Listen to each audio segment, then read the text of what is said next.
ازيكم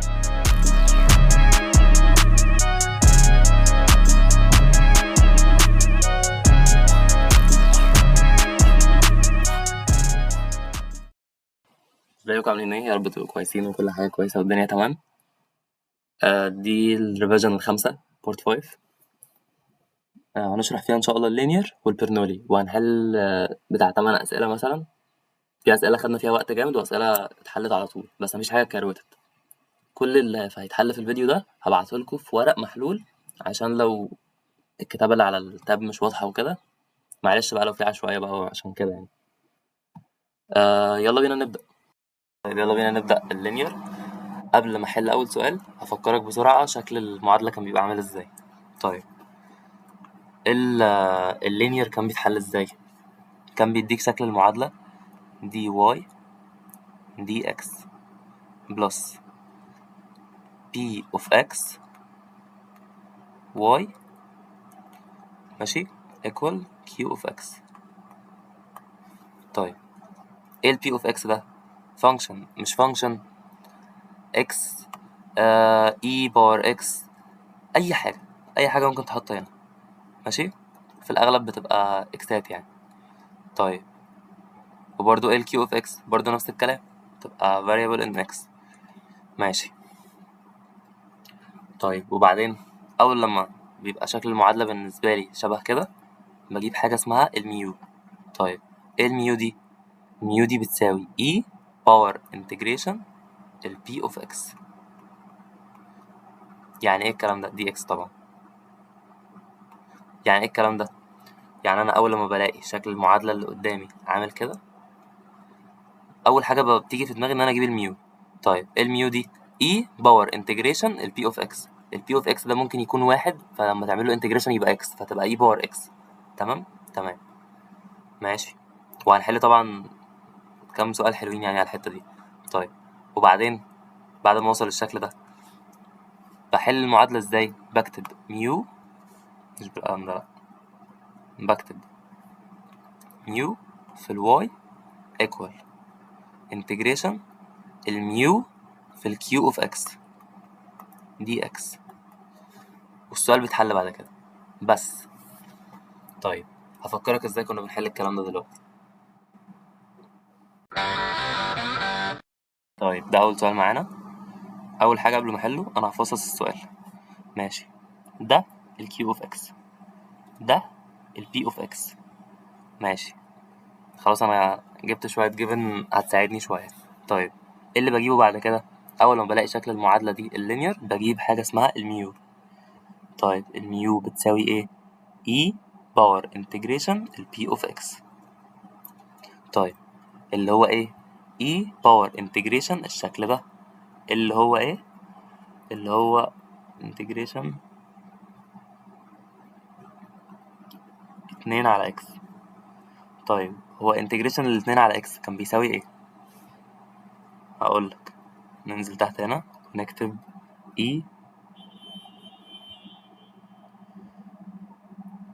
e باور انتجريشن 2 على اكس.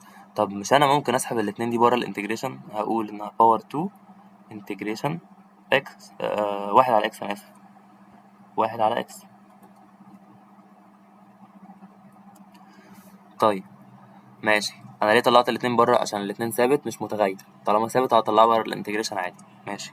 ايكوال e باور 2 انتجريشن الواحد على اكس لين اكس لين اكس ماشي.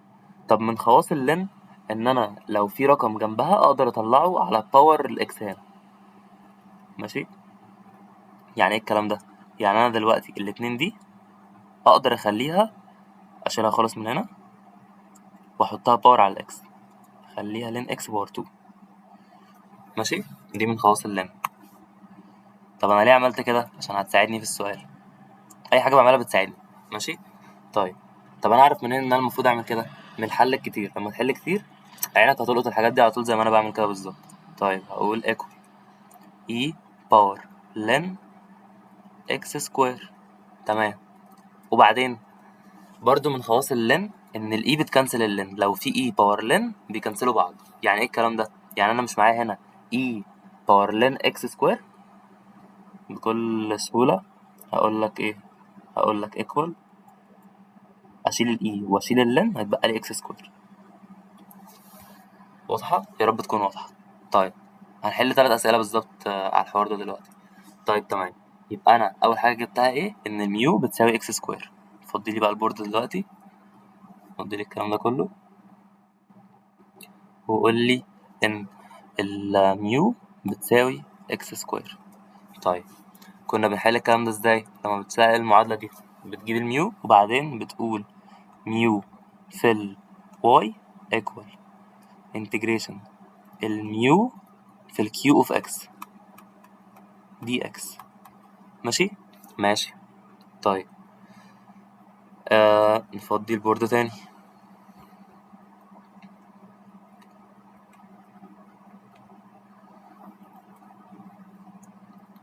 الميو قلنا بتساوي اكس سكوير، ماشي، والواي واي عادي ايكوال انتجريشن الميو اللي هي اكس سكوير برضو مضروبة في الكيو اف اكس. الكيو اف اكس اللي هو البراكت اللي هو ده، ماشي، اللي هو جواه 4 اكس زائد 3 دي اكس.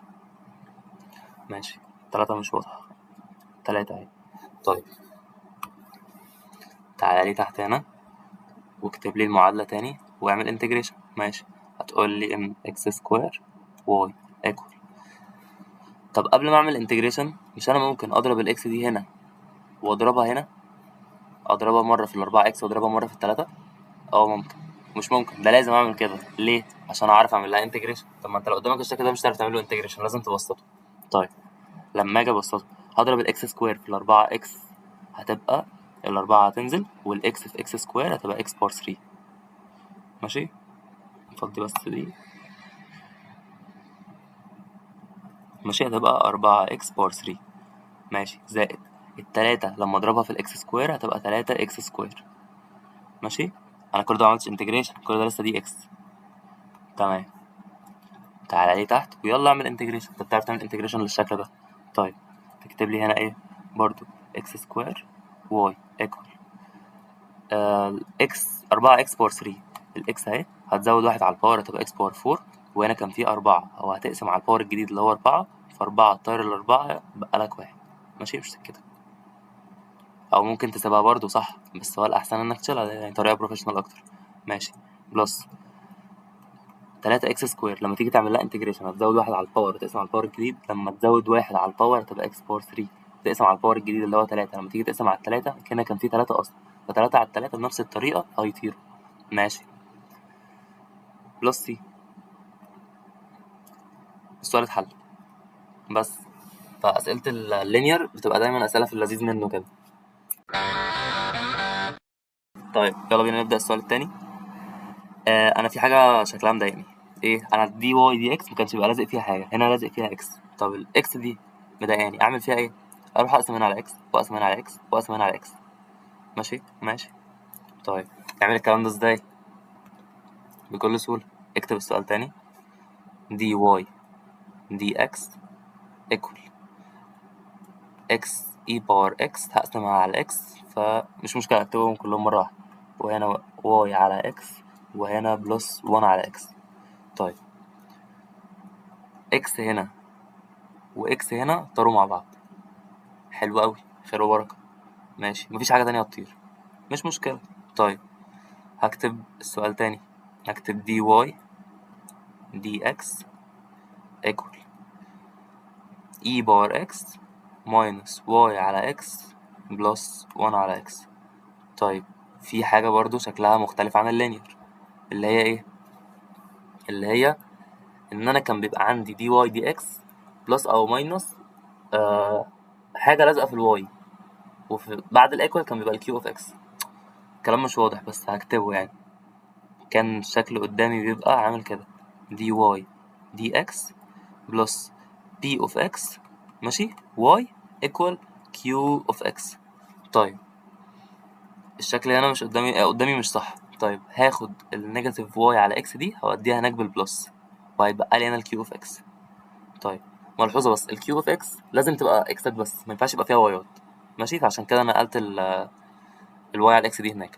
طيب نعمل ايه دلوقتي؟ نكتب السؤال صح. هقولك دي واي دي اكس بلس واي على اكس equal e باور اكس بلس 1 على اكس. بس هو ده شكل السؤال اللي انا بحبه، اللي هو ايه؟ اللي هو ان انت عندك دي ال p of x ماشي، ودي كلها ال q of x ماشي. طب انا دلوقتي ال p of x كان بيبقى الرقم اللي جنب الواي، انا شايف رقم تحت الواي. طب ما هو انت ممكن تخلي ال y على x دي، قول لي ان ال y على x هي بالظبط ان انا اكتب 1 على x y. طب ما كده اتحلت، يبقى معايا ال p of x الواحد على x. تمام، فضي الكلام ده كده ويلا نجيب الميو. ماشي، الميو كانت بتيجي ازاي؟ كنت بقول ان الميو بتساوي e باور انتجريشن ال p of x. ال p of x هنا 1 على x dx. طيب equal e باور انتجريشن الواحد على x ln x. تمام ماشي. طب انا لسه قايل لك ايه في السؤال اللي فات؟ e ولن بيطيروا بعض على طول، فهيتبقى لك ايه؟ هيتبقى لك x، يبقى معاك الميو بتساوي x. تمام، فضي لي الكلام ده برضه. عرفنا ان الميو بتساوي x. طيب قول لي هنا الميو بتساوي x. تمام، السؤال بقى كان بيتحل ازاي؟ كان بيقول لك ميو في البي، لا ميو في الواي، انا اسف، ميو في الواي ايكوال انتجريشن الميو في الكيو اوف اكس دي اكس. طيب سهلة، صور لي البورد كده، تعالى لي كده. تمام ماشي، الميو قلنا انها بتساوي اكس. طيب والواي، واي برضو بتنزل زي ما هي ايكوال انتجريشن الميو اللي هي اكس مضروب في الكيو اوف اكس. طيب الكيو اوف اكس هنا معايا ايه؟ معايا e باور اكس بلس 1 على اكس دي اكس. طيب هحل الانتجريشن ده ازاي؟ مش هعرف ليه؟ عشان لازم اضرب الاكس دي مرة هنا واضربها مرة هنا. سهل. طيب خليك لسه في الجنب ده، قول لي ان انتجريشن هضرب الاكس في الاي باور اكس هيتبقى لي اكس اي باور اكس بلس الاكس في الواحد على اكس، اكس في واحد على اكس يبقى 1. ليه؟ لو بضرب نص في 2 هيطلع لك 1. تمام دي اكس. طيب الشكل ده هعرف اعمل له انتجريشن بس مش بالطريقه العاديه. ليه؟ اقول لك على حاجه عشان ما انتوهش، بس اكتب لي هنا الاكس والواي جاتش عليها يعني اكس واي ماشي. طيب ليه مش عارف اعمل لها انتجريشن بالطريقه العاديه؟ عشان دي اكس اي باور اكس يعني الجبريك مضروبه في اكسبوننشال. طيب يبقى دي انتجريشن باي بارتس. طيب تعالى نشتغل عادي، قول لي ان اكس واي ايكوال انتجريشن باي بارتس بلس هعمل انتجريشن للواحد دي اكس هيبقى اكس بلس سي. تمام السؤال اتحل لسه. ليه؟ ما انا ما جبتش الانتجريشن باي بارتس. يلا بينا. كان بيجي ازاي؟ كنت بقول في ناحيه دي والناحيه اي. ماشي، ايه اللي هعمل له ديريفاتيف؟ وانا كنت هعمل ليه ايه اصلا؟ كنت هعمل ليه اكس اي باور اكس. طيب انا كنت شغال بليت، فاكر ليت؟ طيب ليت دي الاكس الجبريك والاي باور اكس اكسبوننشال، فاني اللي هيتعمل له ديريفاتيف الايه اللي هو الاكس يعني. تمام، هكتب هنا اكس، وايه اللي هيتعمل له انتجريشن الاي باور اكس. تمام، تعالى لي تحت قول لي ديريفاتيف الاكس 1 انتجريشن الاي باور اكس اي باور اكس. طيب ده في ده ماينس انتجريشن ده في ده. ماشي، ماينس انتجريشن ده في ده. طيب قول لي ان اكس اي باور اكس ناقص انتجريشن اي باور اكس في واحد يعني انتجريشن اي باور اكس اللي هو ايه؟ اللي هو اصلا اي باور اكس. طيب شيل لي الكلام ده واكتب لي اي باور اكس اي باور اكس، يبقى ده الاي اللي هو الانتجريشن اهو. صور لي البورد بقى، وهتشيل لي الاي اللي فوق هنا دي كده وتحط لي مكانها ده. تمام، ده السؤال التاني. طيب يلا بينا نبدأ النص التاني من الفيديو الخامس اللي هو أسئلة البرنولي. طيب ايه اسئله البرنولي؟ انت لما تيجي تمسك سؤال وتحله على انه لينير هتلاقي حاجه بتضايقك في سؤال البرنولي، اللي هي ايه؟ اللي هي هنا ال y باور 3 هتضايقك ليه؟ انا مش قايلك ان الكيو اوف اكس دايما بتبقى ان ترم اوف اكس بس مفيهاش وايات. طيب احل المشكله دي ازاي؟ تحل المشكله دي ازاي بسؤال البرنولي. طيب ايه بقى طريقه البرنولي اللي بقول عليها دي؟ اول حاجه الخطوات ثابته. انت اول حاجه تخلص من اللي هنا فبتقسم عليه في المعادله كلها. حلو، يعني انا هقسم الاول، اول خطوه هقسم المعادله كلها على ال y باور 3. ماذا بعد؟ بعد كده لما تقسم المعادله كلها اللي هي هنا وهنا وهنا تقسمها كلها على y باور 3 هيطلع لك حاجات مختلفه. طيب هتاخد، استنى اكتبها لك بالعربي، هتاخد اللي جنب ال p of x وسميه z.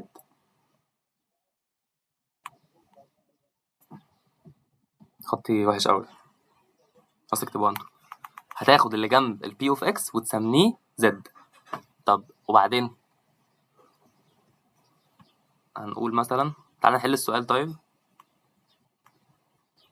بص، في الحالة دي أنا دلوقتي هقسم على y باور 3. بص خلينا بس متفقين حاجة، إن y باور 3 هي واحد على y باور نيجاتيف 3 والعكس.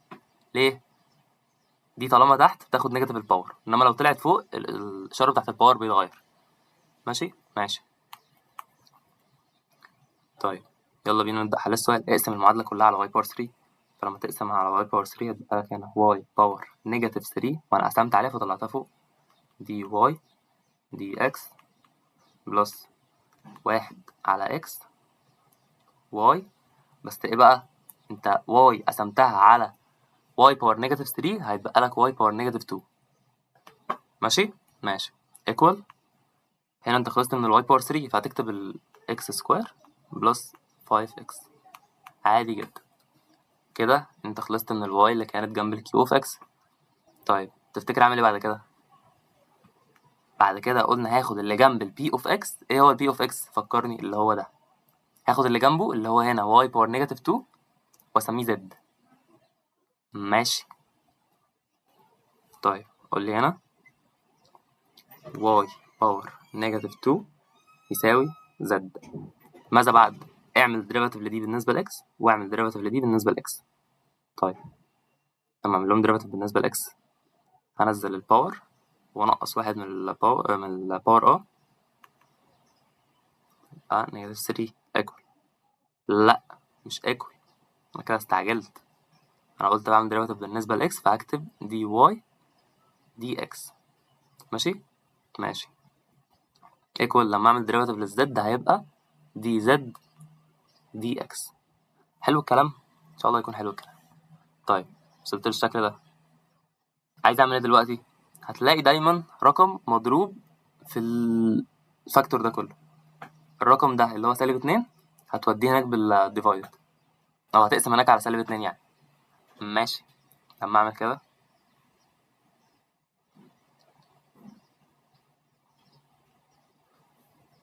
هكتب ايه؟ هكتب y باور نيجاتيف 3 دي y دي x equal لما اقسم على -2 هيبقى ايه؟ -1 على 2 دي z دي x. تمام. انا وصلت للشكل ده، انا كده استفدت ايه؟ هقول لك استفدت ايه. شايف الكلام ده y باور نيجاتيف 3 دي y دي x؟ هتلاقيها فوق هنا اهو، y باور نيجاتيف 3 دي y دي x. طيب هاخد اللي انا جبته ده اللي هو -1 على 2 دي z دي x واحطه مكانها. ماشي. نضف الكلام ده كله بقى، -1 على 2 دي z دي x.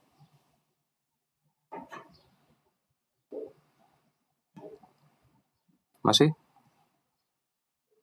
امسح لي بقى الكلام ده وحط مكانه اللي انا لسه جايبه. انا مسحت الاكس دي ليه؟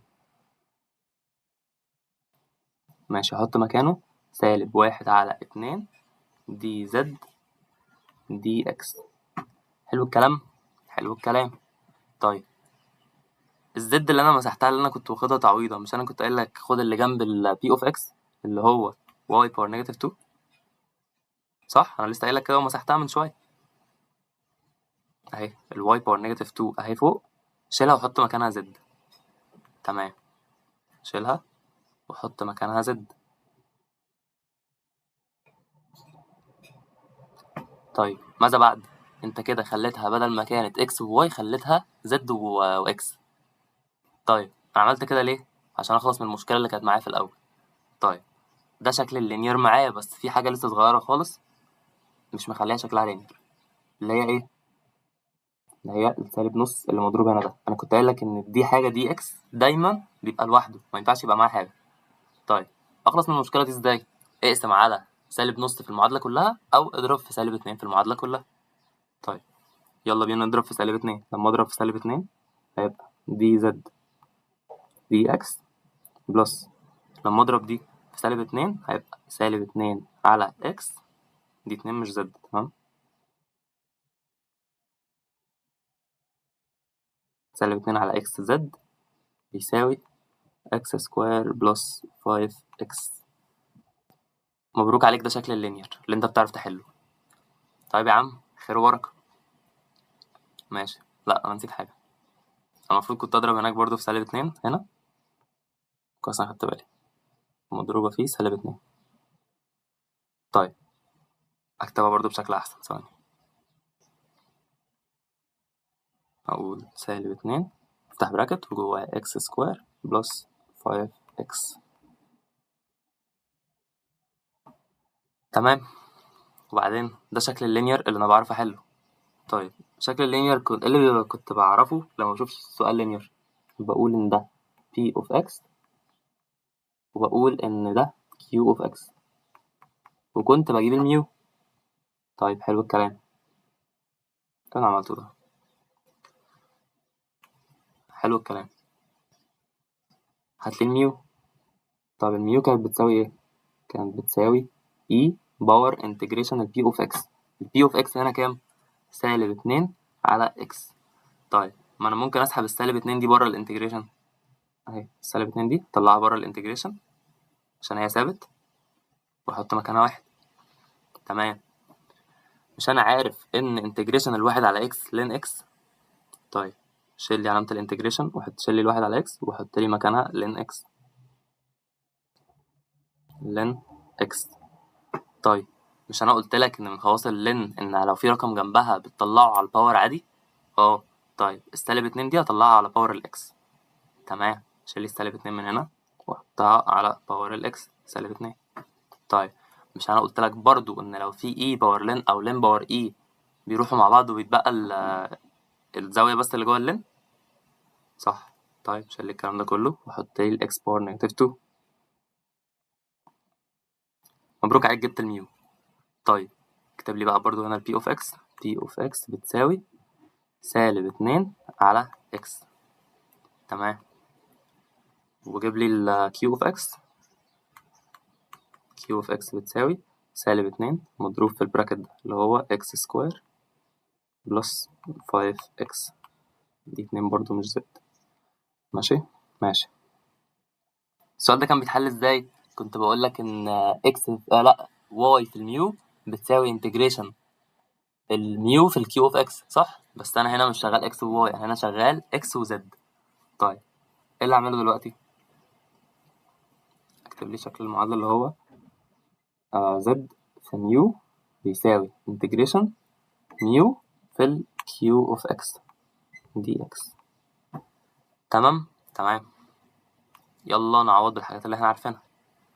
الزد هتنزل هنا عادي، الميو لسه جايبينها كانت بي اكس باور نيجاتيف 2، وانتجريشن الميو في الكيو اوف اكس. طيب الميو اصلا احنا لسه قايلين انها باكس باور نيجاتيف 2 صح؟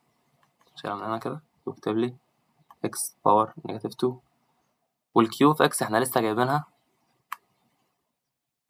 شيلها لي هنا كده واكتب لي كانت بتساوي ايه؟ سالب 2 مضروب في هنا في ملتبلاي. تمام، مضروب في براكت جواه اكس سكوير بلس 5 اكس. حلو، ماذا بعد؟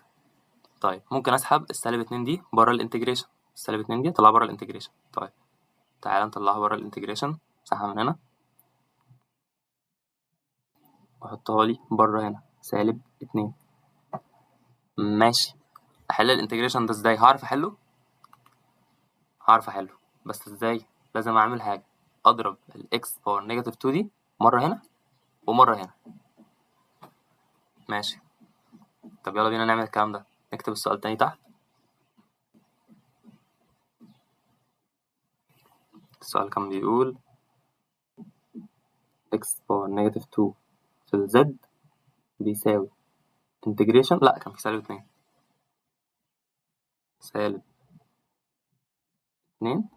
انتجريشن. تعالى بقى نضرب ونكتب تحت. ماشي. الاكس باور -2 لما اضربها في x باور 2 هيبقى معايا 1. ليه 1؟ مش انا قلت لك ان الاكس باور -2 دي يعني اكس تحت، يعني كانها مقسومه على x باور 2. طب ما انا لما بقول لك x باور 2 على x باور 2 يبقى لك 1، فهكتب هنا تحت 1 زائد الاكس باور -2 لما اضربها في ال 5x، الخمسة هتنزل زي ما هي. ماشي. والاكس لما اضربها في x باور -2 هيبقى لي x باور -1. x باور -1.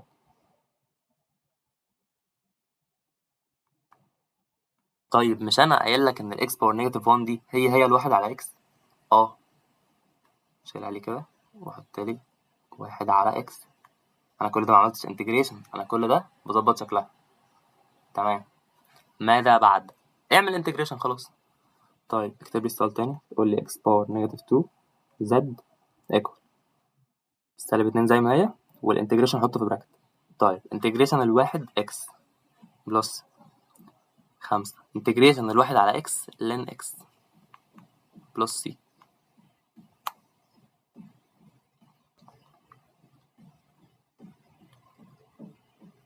ماشي. 1 على x بلس c واقفل السؤال. طيب انا كده حليت السؤال. ممكن اعمل ايه بقى؟ ممكن اضرب -2 دي مره هنا ومره هنا ومره هنا. ماشي. ممكن اسيبها برضو، انا ما عملتش حاجه غلط، بس انا لو عايز تبسطها اكتر. طيب هو دلوقتي كان مديك السؤال in term of x و y، ينفع تديله x و z؟ ما ينفعش. طيب اعمل ايه دلوقتي؟ مش انت كنت قلت لي في الاول خالص ان الواي باور -2 هتسميها z؟ انا قلت كده فعلا. طيب هتشيل الزد وترجع الواي باور -2 قيمتها. تمام. تشيل لي الزد من هنا وحط لي الواي باور -2 وشكرا، السؤال اتحل. طيب السؤال ده هو رخم في الاول جدا، رخم جدا جدا، انا قعدت كتير اصلا بفهمه. مش السؤال عامه، البرنولي. بس هي خطوات هتتعود عليها، مش من اول مره هتيجي. لازم تحل كذا سؤال وبعدين الدنيا هتظبط. طيب افتكر بسرعه كده انا عملت ايه تاني. في الاول انا كان معايا السؤال، ايه اللي كان مضايقني؟ الواي باور 3. قسمت على واي باور 3 المعادله كلها. تمام. لما قسمت على واي باور 3 انا كنت بشخبط كده.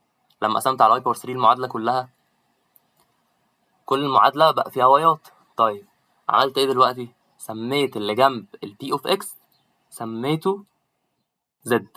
طيب الزد دي هي والحاجه اللي بتساويها عملت لهم ديريفاتيف، عملت دي ديريفاتيف بالنسبه لاكس، عملت دي ديريفاتيف بالنسبه لاكس.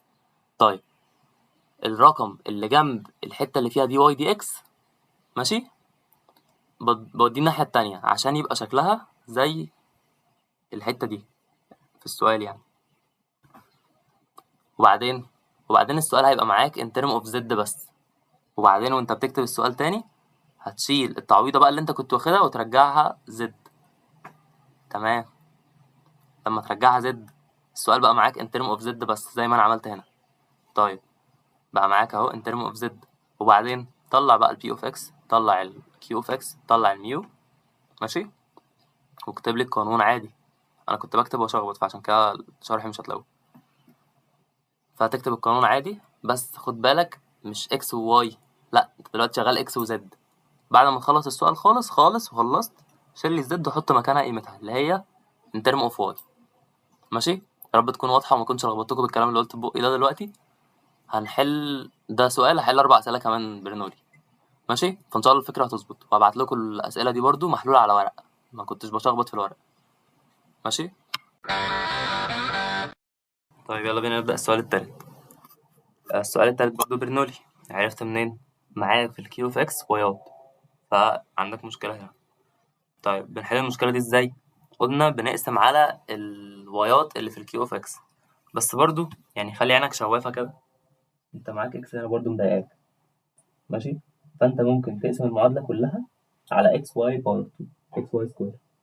طيب أول حاجة تعملها تقسم المعادلة كلها على اكس واي سكوير، ماشي؟ لما تقسم المعادلة كلها على اكس واي سكوير هيتبقى لك واي باور نيجاتيف 2 دي واي دي اكس، ماشي؟ بلس لما تقسم دي على اكس واي سكوير هيتبقى لك واحد على اكس وواحد على واي. اكتبها بالشكل ده، واحد على اكس واي باور نيجاتيف 1 ايكوال لين اكس. ماشي كده انا وصلت للشكل ده، الشكل ده كويس، بس في مشكلة. ايه المشكلة؟ انا هاخد تعويضة برضه، التعويضة اللي هي كانت زد، فاكرها لما كنت بقول لك خد اللي جنب البي اوف اكس اللي هو هنا واي باور نيجاتيف 1، ماشي؟ قول لي هنا زد، قول لي زد بتساوي واي باور نيجاتيف 1، وقول لي برضه ان انا هعمل ديريفاتيف دلوقتي، فهيبقى دي زد دي زد دي اكس ايكوال نيجاتيف، هنزل الباور وانقص منه واحد، ماشي؟ نيجاتيف واي باور نيجاتيف 2 دي واي دي اكس. طيب شايف انت الشكل ده؟ مش هو ده، بس في نيجاتيف هنا زيادة. طيب النيجاتيف دي وديها هناك او اضربها كلها في نيجاتيف، شوف بتحب تقولها ازاي، ماشي؟ يبقى انا معايا دلوقتي ان الواي باور نيجاتيف 2 دي واي دي اكس بيساوي نيجاتيف دي زد دي اكس. طب ما حلو قوي، هعمل ايه دلوقتي؟ امسح لي الكلام ده كله،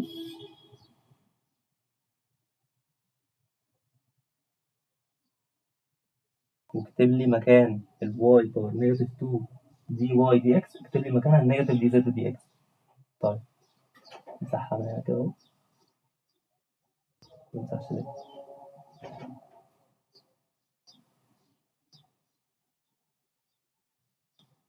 تمام، وحط لي مكانها النيجاتيف دي زد دي اكس، ماشي؟ شيل الايكوال دي بس. تمام، شايف ال زد ايكوال واي باور نيجاتيف 1 دي هي اهي، ماشي؟ التعويضه اللي انا خدتها. طيب ما زي الفل، شيل لي الواي باور نيجاتيف 1 وحط مكانها زد. تمام، شيل لي الواي باور نيجاتيف 1 وحط مكانها زد، بقت دلوقتي معاك ان ترم اوف اكس وزد. حلو قوي، ماشي؟ طيب ماذا بعد؟ دلوقتي ده شكل اللينير، بس في حاجه مضايقاني. ايه الحاجه اللي مضايقاك؟ في نيجاتيف هنا مضروبه في ال دي زد دي اكس. طيب انا المعادله عندي لما كانت في اللينير ما كانش فيها النيجاتيف ده، اضرب لي المعادله كلها في نيجاتيف، يعني غير اشارتها كلها. طيب دي كانت ماينس نخليها بلس، دي كانت بلس نخليها ماينس، ماشي؟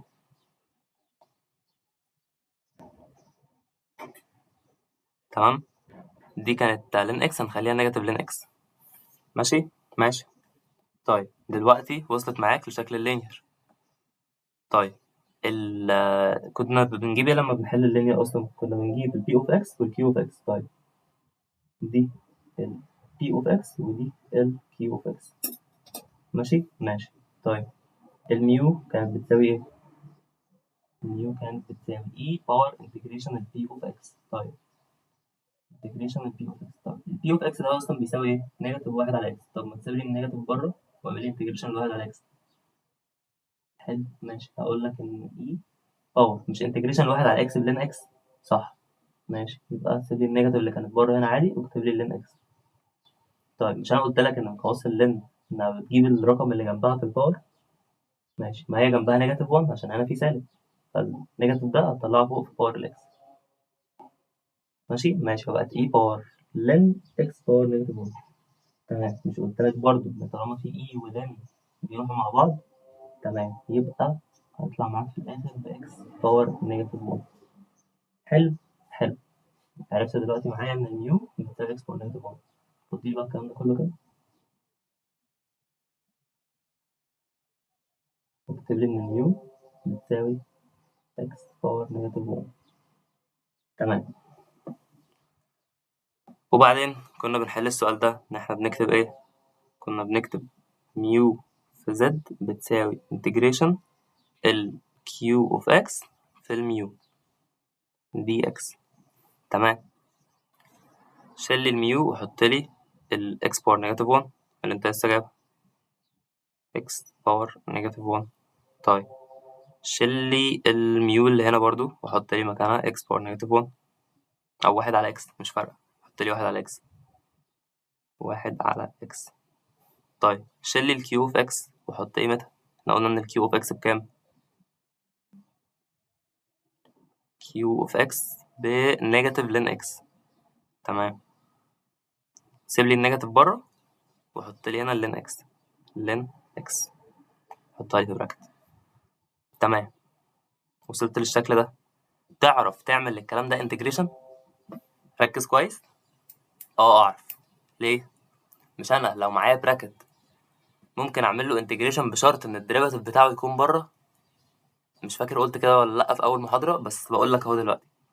اللين اكس لما اجي اعمل لها ديريفاتيف، الديريفاتيف بتاعها 1 على اكس. طب ما هي كده براكت وجنبه الديريفاتيف بتاعه، اعمل ايه؟ ازود 1 على الباور واقسم على الباور الجديد للين اكس. ماشي. مش فاكر قلتها ولا لا بصراحه في اول محاضره، بس لو ما قلتهاش هقولها يعني، اصورها لكم فيديو ثاني. طيب اكتب لي اكس باور نيجاتيف 1 زد ايكوال. نعمل انتجريشن بقى على طول خلاص. اللين اكس الديريفاتيف بتاعها عشان الديريفاتيف بتاعها جنبها، الانتجريشن بتاعها عشان الديريفاتيف بتاعها جنبها، اكتب اللين اكس عليه في براكت وزود 1 على الباور. هي كانت باور 1 خليها باور 2. ماشي. وتقسم على الباور الجديد. بس في حاجه انا نسيتها، في هنا نيجاتيف اهي، النيجاتيف دي هتيجي هنا برضه. تمام. السؤال كده اتحل. بس افتكر كده انا كنت ناسي يعني السؤال اللي فات، نسيت اشيل الزد واحط مكانها قيمتها بالواي. طيب التعويض اللي انا كنت واخدها في الاول كانت ايه؟ كانت مساحتها،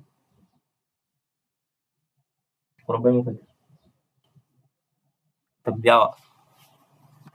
انا كنت كاتب السؤال في ورقه، التعويضه كانت اكس واي باور نيجاتيف 1. ماشي. فهتشيل لي الزد هنا وتحط مكانها واي باور نيجاتيف 1. السؤال كده اتحل خلاص. ماشي. نفس الفكره بتاعت السؤال اللي فات بالظبط، مفيش حاجه جديده خالص. وهبعت لكم الاسئله دي محلوله في ورق، محلوله بالستبس بالتفصيل، وكاتب عربي وانجلش كمان، والدنيا لذيذه خالص. طيب ده السؤال التاني معانا. اول حاجه هعملها ايه؟ انا هقسم على هنا اللي مضايقني ده. هو اولا ليه السؤال ده مش لينير؟ هقسم على ده. ليه السؤال ده مش لينير؟ عشان المفروض لو هو لينير يبقى هنا في واي، الحته دي معايا تمام والحته دي معايا تمام، بس الحته دي المفروض يبقى فيها اكسات، انا شايف فيها وايات بس. طيب انا عايز اخلص من الوايات دي، هعمل ايه؟ هقسم على الواي باور 4 في المعادله كلها. طيب لما اقسم على واي باور 4 هيبقى معايا هنا واي باور نيجاتيف 4 دي واي دي اكس، بلس لما اقسم واي على واي باور 4 هيبقى لي واي باور نيجاتيف 3. ماشي. لما اقسم واي باور 4 على 4 هيبقى لي 1. حلو. ماشي. ايه الخطوة اللي كنت بعملها بعد كده؟ التعويضة. كنت بقولك هسمي اللي هنا ده زد. طيب تعالى نسمي، نقول زد equal y باور نيجاتيف 3. ماشي. بعد كده بعمل ايه؟ كنت بعمل ديريفاتيف هنا وهنا. ماشي. لما اعمل ديريفاتيف للزد هتبقى دي زد دي اكس، ولما اعمل ديريفاتيف للنيجاتيف الواي باور نيجاتيف 3 هنزل الباور وانقص منه 1. لما انقص من نيجاتيف 3 1 هتبقى نيجاتيف 4. ماشي. طبعا دي واي دي اكس. طيب ماذا بعد؟ شايف اللي فوق ده هنا كده، ده واي باور نيجاتيف 4 دي واي دي اكس، هو ده واي باور 4 واي باور نيجاتيف 4 دي واي دي اكس، بس في هنا نيجاتيف 3. طب مش مشكلة، اقسم هنا على نيجاتيف 3 واقسم هنا على نيجاتيف 3. ماشي. طيب لما اقسم هنا على نيجاتيف 3 هحط هنا سالب 1 على 3 ماشي، وهطير السالب 3 دي. مبروك، وصلت لشكل كويس. هعمل ايه؟ طالما ده بيساوي معايا اللي فوق ده، خلاص امسح بقى كل اللي فوق ده اللي هو الواي باور نيجاتيف 4 دي واي دي اكس، امسحه وحط لي مكانه الكلام ده. بس نصغر حجمه. تمام تمام ماشي. وبعدين فاكر التعويضة اللي احنا كنا لسه واخدينها حالا، اللي هي الزد لما قلت لك بتساوي واي باور نيجاتيف 3؟ ماشي، طب ما انا معايا فوق واي باور نيجاتيف 3، اشيلها واحط الزد عشان تبقى كلها ان ترم اوف زد. ماشي، هشيل دي كده واحط مكانها اللي بيساويها ده. ماشي، فهحط مكانها زد. تمام، بقت خلاص كلها معايا ان ترم اوف زد. نمسح بقى اللي تحت ده. بقت كلها معايا ان ترم اوف زد. ماشي، طب اعمل ايه بعد كده؟ هي شكلها دلوقتي لينير وكل حاجة تمام، بس في معايا مشكلة. ايه هي؟ السالب 1/3 اللي هنا دي. ماشي، اخلص من المشكلة دي ازاي؟ اضرب في سالب 3 المعادلة كلها. طيب تكتب لي هنا هضرب في سالب 3 وريني. هيبقى معاك دي زد دي اكس بلس سالب 3 زد يساوي سالب 3. تمام تمام، ده شكل اللينير. خلاص ابدأ بقى دلوقتي حلها كلينير والسؤال هيتحل ان شاء الله. طيب ايه بقى الجيفن اللي معايا دلوقتي؟ انا معايا ان السالب 3 دي البي اوف اكس والسالب 3 دي برضو الكيو اوف اكس. صدفة ان هما زي بعض على فكرة. ماشي، ناقصني ايه؟ لما كان بيبقى معايا سؤال لينير كنت بجيب اول حاجة الميو. ماشي، الميو كانت بتساوي اي باور انتجريشن البي اوف اكس اللي هو انتجريشن السالب 3. ماشي، تري هنا السالب 3 لما تيجي تكمل السالب 3 هيبقى سالب 3 اكس، هيبقى اي باور نيجاتيف 3 اكس. تمام تمام، دي الميو. ماشي، قول لي انا ان الميو بتساوي كده. تمام، كنا بقى بنحل اسئله اللينير ازاي؟ كنا بنقول زد في ميو بيساوي انتجريشن ميو في الكيو اوف اكس. حلو الكلام، دي اكس طبعا. ماشي، طيب انا لسه جايب دلوقتي الميو باي باور نيجاتيف 3 اكس. اشيل الميو واحط اي باور نيجاتيف 3 اكس. ماشي، شيل برضو الميو دي كمان واحط مكانها اي باور نيجاتيف 3 اكس. تمام، شيل لي الكيو اوف اكس واحط قيمتها من فوق. تعال نبص على كيو اوف اكس كانت بكام. كيو اوف اكس اللي هي دي سالب 3. تمام، شيل الكيو اوف اكس واحط لي سالب 3. طب السالب 3 دي لازم اسيبها جوه الانتجريشن؟ هو هنا ليه بقى؟ هقول لك. مش انا لسه قايل لك في السؤال اللي فات ان انا لو بعمل انتجريشن لحاجه، اعتبر مثلا ان ده براكت، انت هتعرف تعمل انتجريشن لاي باور نيجاتيف 3 اكس لازم يكون الديريفاتيف بتاعها جنبها. طيب الديريفاتيف بتاعها اللي هو المفروض يبقى جنبها كام؟ سالب 3. طب ما هي مضروبه في سالب 3 فعلا. مبروك عليك، خلاص اتحلت. هيبقى الانتجريشن بتاعها ايه؟ تعال نكتب السؤال تاني. زد اي باور نيجاتيف 3 اكس ايكوال، ادي داله وادي الديريفاتيف بتاعها جنبها، يبقى خلاص الداله هتعمل لها ديريفاتيف عادي. ماشي، طب الاي باور نيجاتيف 3 اكس الانتجريشن بتاعها ايه؟ اي باور نيجاتيف 3 اكس برضه. ماشي، هقول لك على حاجه لو حاسس انك بلس سي. لو انت حاسس انك اتلخبطت امسك الاي باور سالب 3 اكس دي واعمل لها ديريفاتيف. ديريفاتيف مش انتجريشن. طيب لما تعمل لها ديريفاتيف هتقول لي سالب 3 اي باور سالب 3 اكس. طب ما هو ده اللي انا عملت له انتجريشن دلوقتي. تمام، اللي هو ده. واصله لك؟ ماشي، كده انا وصلت لشكل السؤال ده. شيل الزد وحط قيمتها من فوق. الزد احنا كنا مسمينها ايه؟ انا مش فاكر. الزد كانت واي باور نيجاتيف 3 تقريبا. ماشي، شيل الزد وحط واي باور نيجاتيف 3 وبس كده السؤال اتحل. ممكن تقسم هنا على e باور نيجاتيف 3 وتقسم هنا على e باور نيجاتيف 3 وتقسم هنا على e باور نيجاتيف 3 وممكن تسيبها عادي. تمام. تمام. طيب يلا بينا نبدأ السؤال اللي بعده. ده سؤال برنولي برضو، بس بدل المشكلة أنا عندي مشكلتين. ايه هما؟ أول مشكلة، مش أنا قايل لك إن ال dy dx ما ينفعش يبقى لازق فيها حاجة؟ لأ، ده لازق فيها x، لازق فيها variable، فدي أول مشكلة. طيب المشكلة دي بتتحل إزاي؟ اقسم على x. تمام، اقسم على x المعادلة كلها. طيب ايه تاني مشكلة؟ أنا شايف في الحتة دي وايات بس، والكيو اوف x دي المفروض تبقى اكسات بس، فدي المشكلة التانية. طيب نمسكهم مشكلة مشكلة. أول حاجة أعملها أنا هقسم المعادلة كلها على x.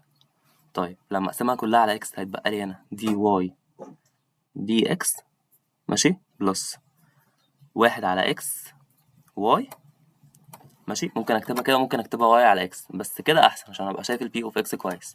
ماشي ماشي، equal 1 على y سكوير بس مقسومة على x، برضو حط جنبها 1 على x. تمام كده أنا خلصت من أول مشكلة بالنسبة لي. تعال نشوف بقى المشكلة اللي بعد كده المفروض هتبقى ايه. مش أنا المفروض عشان يبقى السؤال ده لينير معايا تمام ما يبقاش فيه هنا وايات؟ طيب أنا معايا هنا 1 على y سكوير، أحل المشكلة دي ازاي؟ اضرب المعادلة كلها في y سكوير. طيب اضرب لي المعادلة كلها في y سكوير، هكتب هنا y سكوير dy dx بلس 1 على x مضروبة 1 على x y مضروبة في y سكوير هتبقى y باور 3. ماشي ماشي، ايكوال الواحد على واي سكوير لما ضربتها في واي سكوير رحت بقى لي 1، فكده دي خلاص أنا خلصت منها. ماشي، الواحد ده مضروب في الواحد على إكس هيتبقى لي هنا 1 على إكس. تمام تمام. رجعنا تاني لسؤال برنولي. هنعمل إيه بقى دلوقتي؟ مش أنا كنت قايل لك باخد اللي جنب البي أوف إكس وبسميه زد؟ يبقى أنا هجيب الواي باور 3 وهسميها زد. تمام، قول لي هنا واي باور 3 equal زد. طيب وبعدين اعمل لي ديريفاتيف للناحيتين. ماشي، هنزل الباور ونقص منه 1 هيبقى 3y باور 2 equal، لأ مش كده بس، dy dx. الحمد لله باخد بالي بسرعة، رب تاخد بالك بسرعة انت كمان. dy dx equal dz dx. تمام، هعمل ايه دلوقتي؟ عايزك كده تبص على المعادلة اللي معاك فوق. انت معاك y سكوير، ثانية عشان اقولك عليها، معاك y سكوير dy dx، ماشي، ومعاك تحت هنا 3 dy سكوير 3y سكوير dy dx. ماشي، طب ما انا ممكن اقسم هنا على 3 واقسم هنا على 3. ماشي، فلما اقسم هنا على 3 التلاتة دي هتروح، ولما اقسم هنا على 3 اكتب 1 على 3 عادي، فتبقى لي واي سكوير دي واي دي اكس. طيب ما انا ممكن اشيل الواي سكوير دي واي دي اكس من فوق من المعادلة واحط مكانها الواحد على 3 دي زد دي اكس. طيب بص لي كده على المعادلة فوق. ماشي، يبقى هنعمل ايه؟ نمسح الواي سكوير دي واي دي اكس، ماشي، ونحط مكانها 1 على 3 دي زد دي اكس. طيب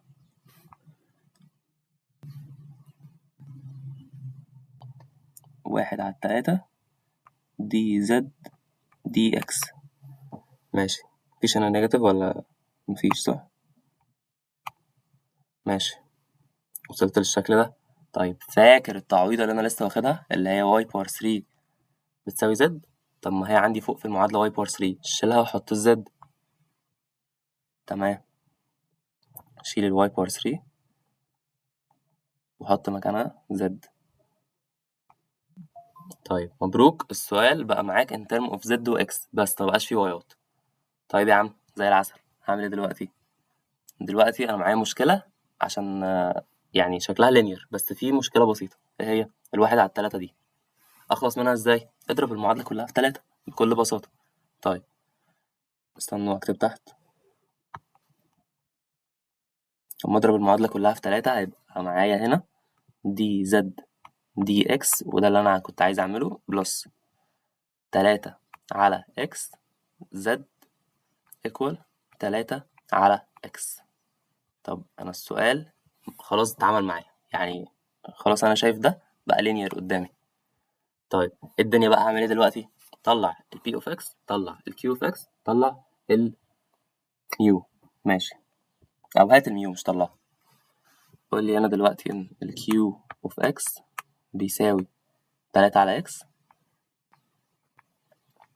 ماشي، وال بي اوف اكس برضو بيساوي 3 على اكس من المعادلة فوق، ماشي اهو، والميو بتساوي e باور انتجريشن البي اوف اكس. طيب البي اوف اكس احنا لسه قايلين 3 على اكس، طب ما انا ممكن اطلع التلاتة بره وهيبقى انتجريشن 1 على اكس. تمام، مش انا قايل لك ان انتجريشن الواحد على اكس بيساوي لين اكس؟ يبقى شيله، ويبقى انت كده عملت الانتجريشن. هيتبقى لك ايه؟ هيتبقى لك لين، الاسود معلش، لين اكس. حلو، عشان قايل لك ان اللين لو في رقم جنبها بتطلعه على الباور هنا. طب يلا نعمل كده، نشيل التلاتة وتطلعها على باور الاكس، مش مشكلة. تمام، مش انا قايل لك برضو ان لو في اي باور لن، الاي واللن بيروحوا بقى اللي جنبهم اللي جوه اللن بس. طيب هيتبقى لك هنا في الاخر اكس باور 3. طيب جبنا الميو، ماذا بعد؟ كنا بعد كده بنكتب بقى شكل الحل اللي هو ايه؟ كان بيقول لك زد في ميو بيساوي انتجريشن الميو في الكيو اوف اكس دي اكس. طيب زي العسل، انا دلوقتي خلاص الدنيا ماشيه معايا كويس جدا. شيل لي بقى الزد الميو وحط لي مكانها اكس باور 3 اللي احنا لسه جايبينها. طيب اكس باور 3، شيل لي برضو الميو من هنا وحط مكانها اكس باور 3، اكس باور 3. شيل لي الكيو في اكس وحط قيمتها اللي هي كانت فوق 3 على اكس، ماشي، اضربها في 3 على اكس. مش انا ممكن اطلع التلاتة دي بره الانتجريشن؟ طلعها بره الانتجريشن، سيب فوق هنا واحد وطلع التلاتة بره. تمام، مش انا دلوقتي لو بقول لك اكس باور 3 على اكس تقدر تنقص واحد من الباور؟ ما بتتقالش كده، لا هقول لك. عشان انا لو بقول لك دلوقتي اكس باور 3 على اكس بتاخد اكساي من فوق فبيتبقى معاك اكس سكوير بس، اكس باور 2. طب ما هو ده نفس المثال بالظبط. انا هقسم دي على اكس، ماشي، هيتبقى لي اكس سكوير. ماشي، انا كل ده ما عملتش انتجريشن. اكتب لي السؤال تاني بسرعه كده، زد اكس باور 3 بيساوي 3 انتجريشن اكس باور 2 دي اكس. بس زي العسل. هعمل ايه دلوقتي؟ اعمل انتجريشن خلاص، يعني انت عايز تعمل ايه تاني؟ هقول لك ان زد اكس باور 3 بيساوي 3 انتجريشن الاكس سكوير، زود واحد على الباور واقسم على الباور الجديد.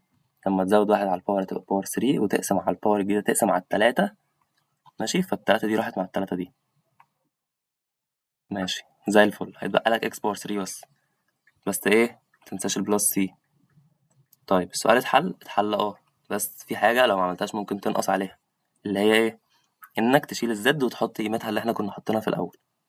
الزد كنا مدينها اكس باور 3، واي قصدي باور 3 تقريبا، هتأكد ثواني، يا رب ما اكونش مسحتها.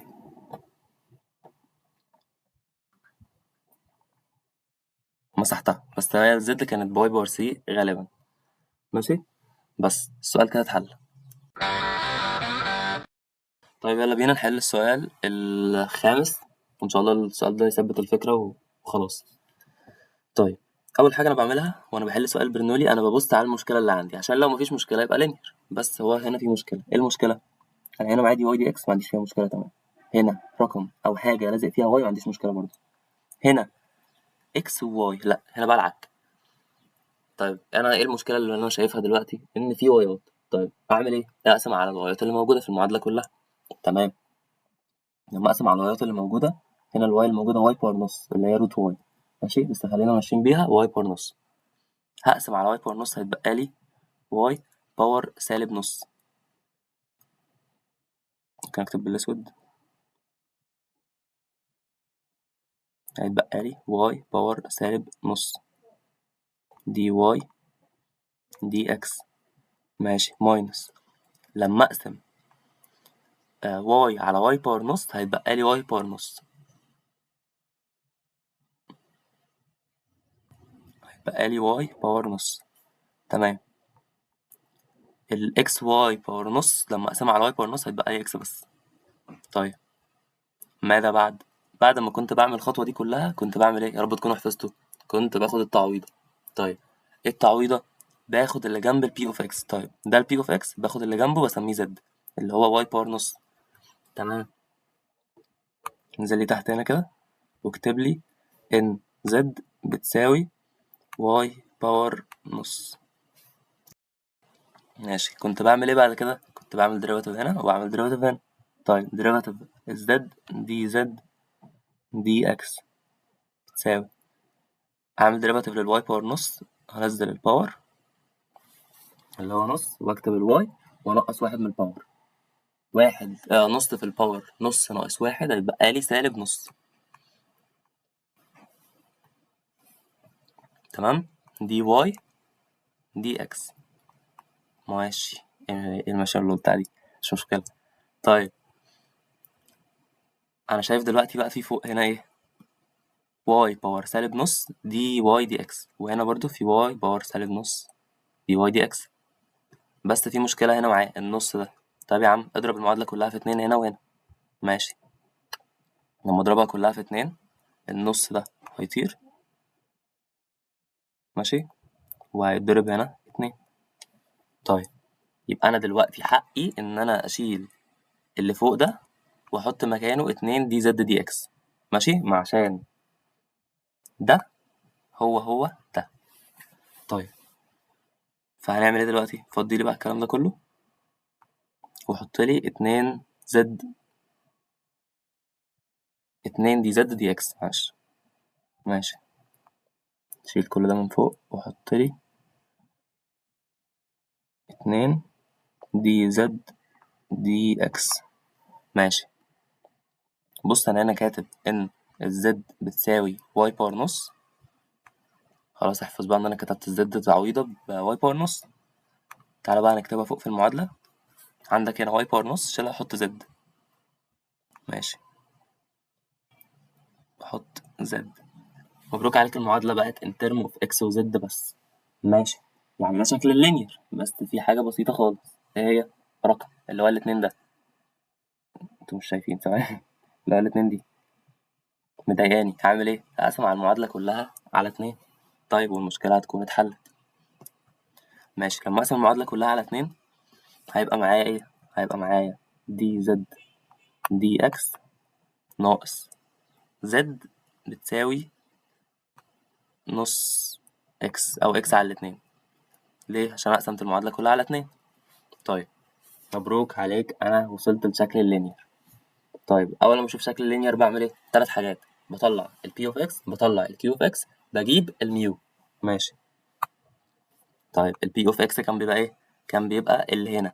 طب هنا مفيش حاجة، بس لا في سالب واحد، يبقى البي اوف اكس تساوي سالب واحد. طيب الكيو اوف اكس بتساوي ايه؟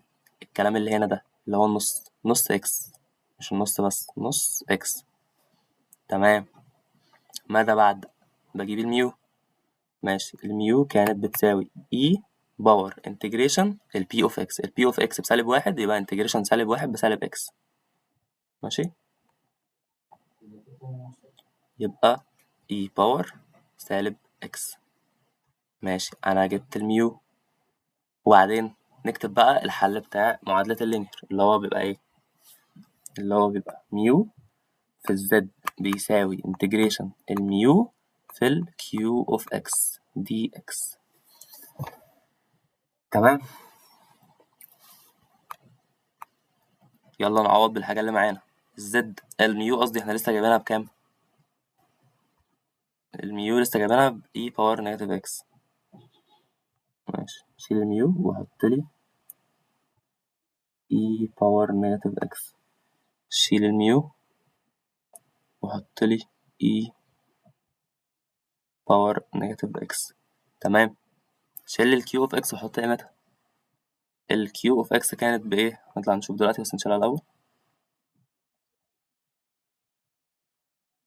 الكيو اوف اكس بنص اكس، ماشي، مضروبة في نص اكس او اكس على الاتنين. لا خليها نص اكس احسن. ماشي. طيب انا ممكن دلوقتي اعمل ايه؟ اطلع النص الثابت ده بره الانتجريشن.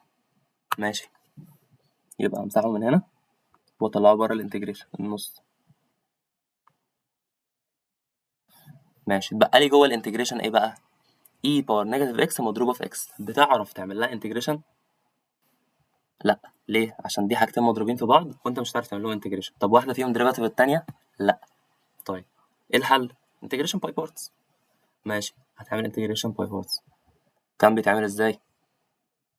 تقول لي هنا ناحيه ديريفاتيف وناحيه انتجريشن. ناحيه الديريفاتيف فاكر قاعده ليت؟ ماشي، انت دلوقتي معاك الاكس الجبريك ومعاك الاي اكسبوننشال، فالاولى الالجبريك. تمام. ماشي، هكتب هنا الاكس في الديريفاتيف والاي باور نيجاتيف اكس في الانتجريشن. طيب اعمل لي ديريفاتيف للاكس هيبقى 1، اعمل لي انتجريشن للاي باور نيجاتيف اكس هيبقى نيجاتيف اي باور نيجاتيف اكس. ماشي، كنا بنعمل ايه؟ ده في ده ناقص انتجريشن ده في ده. طيب اكتب لي الكلام ده بقى، نيجاتيف اكس اي باور نيجاتيف اكس ناقص انتجريشن نيجاتيف اي باور نيجاتيف اكس. انا عملت ايه؟ ضربت الاكس دي في النيجاتيف في النيجاتيف اي باور نيجاتيف اكس دي، صح؟ ماشي، طلع لي سالب، استنى السالب مش واضح اهي، نيجاتيف اكس اي باور نيجاتيف اكس ناقص انتجريشن ده في ده. طيب ماشي. طيب وبعدين اكتب لي الكلام ده تاني، قول لي نيجاتيف اكس اي باور نيجاتيف اكس ناقص انتجريشن النيجاتيف اي باور نيجاتيف اكس، طلع لي النيجاتيف بره، النيجاتيف دي طلعها بره. ماشي، تمسحها من هنا تحطها جوه تطلع بلس. ماشي، وتطلع هنا بلس. طيب اي باور نيجاتيف اكس لما اجي اعمل لها انتجريشن هتبقى اي باور نيجاتيف اكس بس في نيجاتيف تانية، فهنا البلس دي هتبقى نيجاتيف تاني. ماشي، ما تنساش طبعا البلس سي. لا البلس سي مش هنا، البلس سي في الانتجريشن الاصلي، انا كل ده بجيب الانتجريشن باي بارتس. طيب يبقى انا جبته بنيجاتيف اكس اي باور نيجاتيف اكس ماينس اي باور نيجاتيف اكس. رجع لي بقى على السؤال اصلا، السؤال لسه ما كتبتوش. ماشي، اكتبه جنبه هنا. كان بيقول e باور نيجاتيف اكس زد ايكوال، كان ايكوال ايه؟ نص في الانتجريشن باي بارتس، ماشي، بلس سي. طيب الانتجريشن باي بارتس، انا حاسس ان انا مزنوق هنا برضو، لا نشتغل تحت. كان بيساوي مع e باور نيجاتيف اكس زد بيساوي نص وافتح براكت انتجريشن باي بارتس بلس سي. طيب الانتجريشن باي بارتس انا لسه جايبه، بس استنى خلينا ماشيين مع السؤال. e باور نيجاتيف اكس زد تساوي نص. ماشي، انتجريشن باي بارتس كان ايه؟ نيجاتيف اكس e باور نيجاتيف اكس ماينس e باور نيجاتيف اكس، ان شاء الله يطلع سهل. ماشي، بلس سي. هتضرب النص ده هنا وهتضربه هنا وهتضربه هنا، او هتضرب الناحية التانية في 2. ماشي. ماشي، وكده يعتبر السؤال اتحل معاك خلاص. بصوا لو لخبطتكوا بس في الحتة دي نعيد تاني عادي. ثواني امسح كل ده عشان انا حاسب عشوائية كتير وانا ابتديت ادوخ. ماشي، شيل لي الكلام ده كله.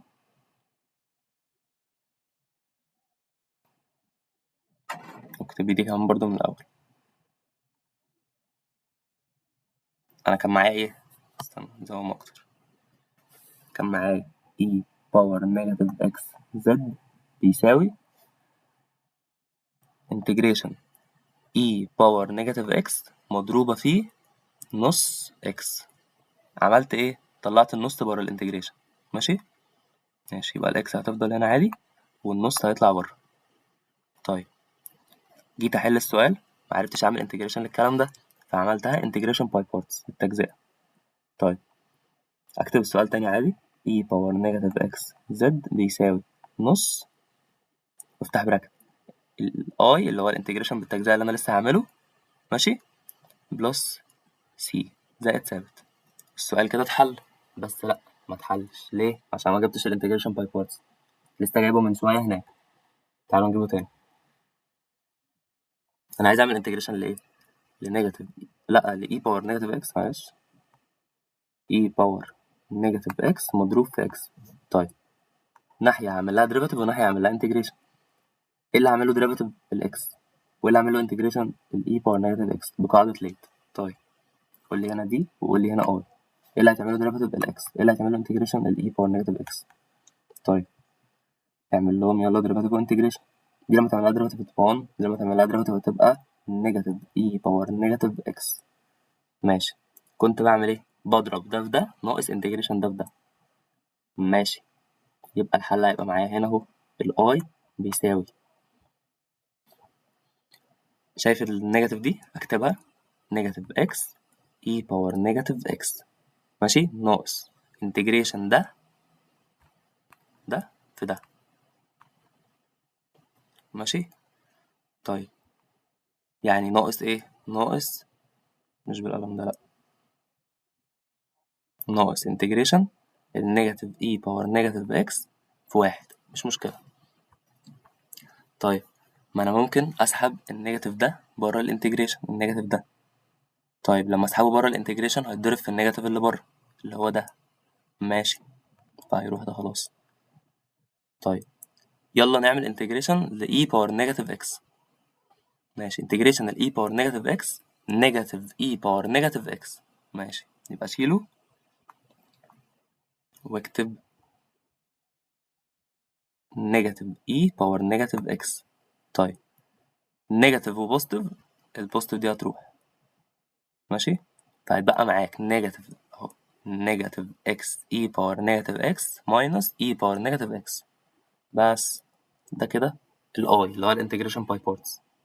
نرجع تاني للي انا كنت كاتبه اهو، هشيل الاي دي واحط مكانها اللي انا لسه جايبه، ماشي، فالمعادله هتبقى اتحلت خلاص. بس ما تنساش حاجه، شايف الزد دي؟ شيلها وحط قيمتها اللي كانت في الاول. قيمتها في الاول كانت واي باور نص، فاكر انا واي باور نص اهو، ماشي. هو السؤال ما يلخبطش، هو خطواته كتير بس شويه عشان هو برنولي وفي انتجريشن باي بارتس. بس ان شاء الله تكون وضحت والفكره هتكون تمام. الفيديو ده مدته مش هتبقى طويله قوي، او انتوا خلاص شفتوه اصلا بقى كده عارفين مدته. ان شاء الله تكونوا فهمتوا، والفيديو الجاي هيبقى عن الهوموجينيوس والاكزاكت، ويبقى كده خلصنا الديفرنشال ايكويشن كلها، الانتجريشن كله اللي موجود. هيبقى فاضل لنا الماتريكس والكومبلكس نمبرز. ان شاء الله المراجعه هتبقى تمام، واللي عنده مشكله في اي حاجه يبعت لي.